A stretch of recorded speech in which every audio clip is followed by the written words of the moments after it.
Halo semuanya, perkenalkan nama saya Adisa Putri dengan NIM 18025551029 dari PSSKG PDG Fakultas Kedokteran Universitas Udayana.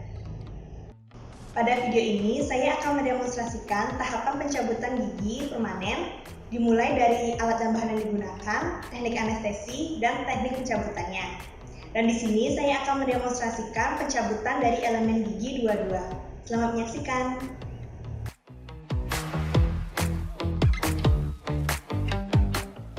Untuk alat dan bahan yang digunakan yaitu yang pertama, alat pelindung diri operator berupa masker dan handscoon, sonde, pinset, kaca mulut, nirbecken, cotton pellet, tampon atau kasa steril, Deppen glass, forceps gigi anterior rahang atas permanen, elevator atau bane dan desmotom, syring 3 cc, model DHE, dan tip aplikator. Selanjutnya untuk bahan, cairan antiseptik seperti povidone iodin, ampul anestesi, dan anestesi topikal.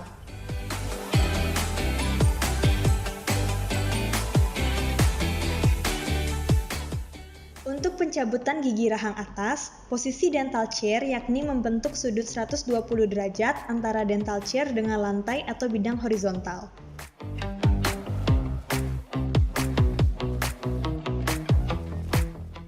Operator mencuci tangan lalu memakai handscoon dan masker.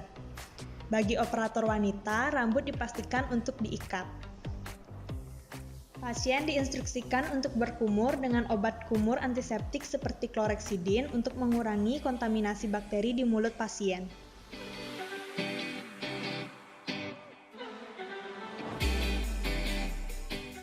Siapkan ampul anestesi yang masih tersegel dengan baik. Lalu pastikan cairan anestesi berada di bagian badan ampul sebelum mematahkan leher ampul. Dapat dilakukan dengan mengetuk-ngetuk atau menggoyang-goyangkan ampul agar cairan anestesi turun ke bagian badan ampul. Setelah itu, leher ampul dapat dipatahkan. Selanjutnya, ambil cairan anestesi dengan menggunakan syring. Buka penutup syring lalu eratkan needle. Ambil cairan anestesi dengan menggunakan syring hingga masuk pada bagian barrel syring.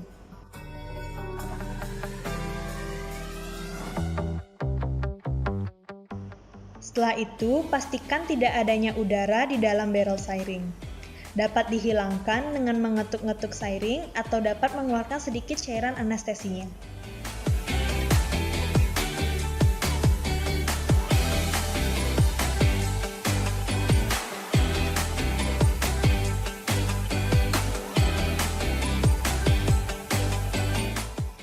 Untuk menganestesi nervus nasopalatinus, posisi operator berada di belakang kanan pasien atau arah jam 11.12. Sedangkan untuk menganestesi infiltrasi nervus superior alveolaris anterior, posisi operator berada di depan kanan pasien atau arah jam 7.08, dengan posisi pasien supine atau terlentang dan menyesuaikan kepala menghadap ke arah operator.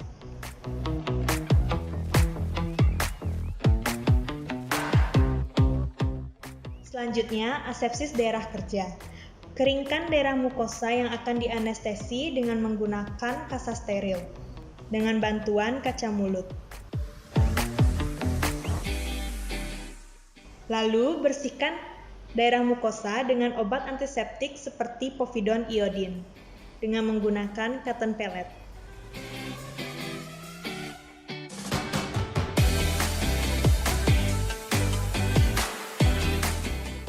Lalu, berikan anestesi topikal dengan tip aplikator dengan ditekan pada satu titik selama kurang lebih 2 menit.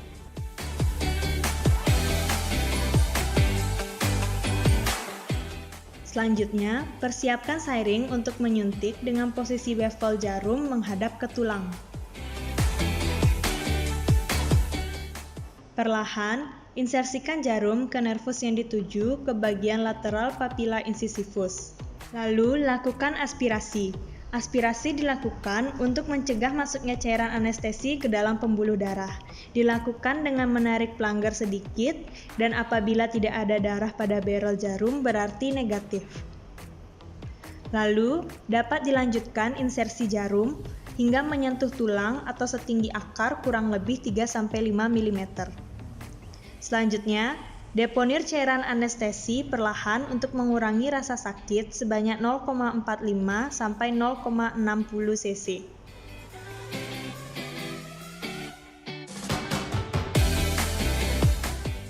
Lalu, tarik jarum secara perlahan.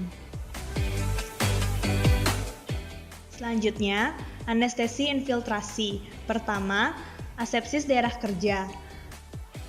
Keringkan daerah mukosa yang akan dianestesi dengan menggunakan kasa steril.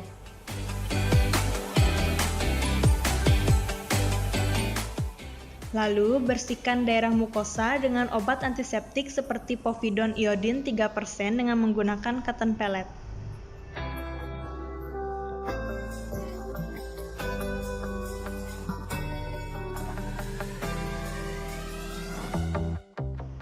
Lalu, berikan anestesi topikal dengan tip aplikator dengan ditekan pada satu titik selama kurang lebih 2 menit.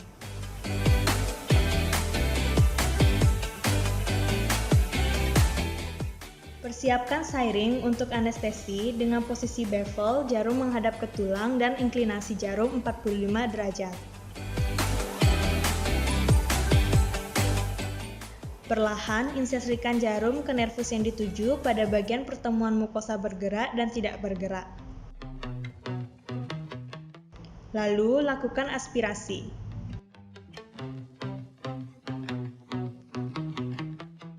Apabila hasilnya negatif, dapat dilanjutkan untuk menginsersi jarum hingga menyentuh tulang atau setinggi akar kurang lebih 3-5 mm.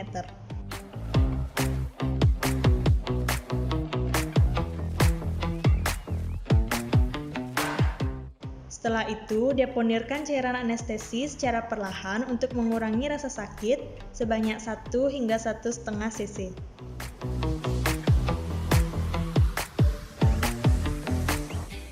Lalu, tarik jarum secara perlahan dan tunggu hingga obat anestesi bekerja. Tanda obat anestesi telah bekerja adalah pasien telah mengalami rasa kebas pada daerah injeksi. Operator dapat mengecek kembali dengan menusuk-nusuk perlahan daerah anestesi dengan menggunakan sonde.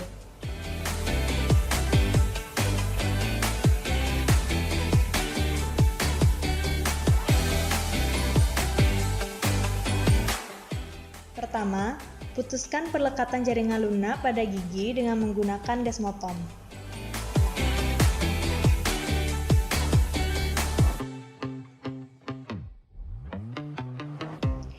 Selanjutnya, luksasi gigi dengan menggunakan elevator hingga gigi terasa longgar, di mana saat meluksasi bagian distal, tangan non-dominan menahan gigi 2-3. Dan saat meluksasi bagian mesial, tangan non-dominan menahan gigi 2-1.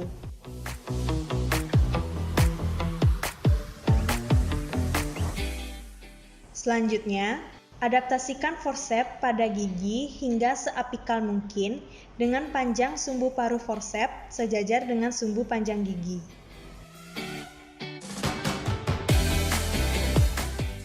Gerakan awal ekstraksi ke arah labial dan ke palatal dengan gaya ringan. Lalu, gerakan rotasi 90 derajat clockwise lalu counterclockwise hingga jaringan periodontal sepenuhnya terputus. Kemudian, gigi dapat diekstraksi dengan dikeluarkan ke arah labial. Lalu, irigasi soket dan periksa soketnya. Soket yang telah terekspansi dilakukan kompresi dengan jari agar kembali ke bentuk semulanya. Pastikan hemostatis adekuat terperoleh. Lalu, berikan tampon dan instruksikan pasien untuk menggigitnya. Apabila terdapat lesi periapikal, pastikan dilakukan kuretase hingga bersih. Dan terakhir, berikan instruksi pasca pencabutan kepada pasien. Instruksi pasca pencabutan pada pasien.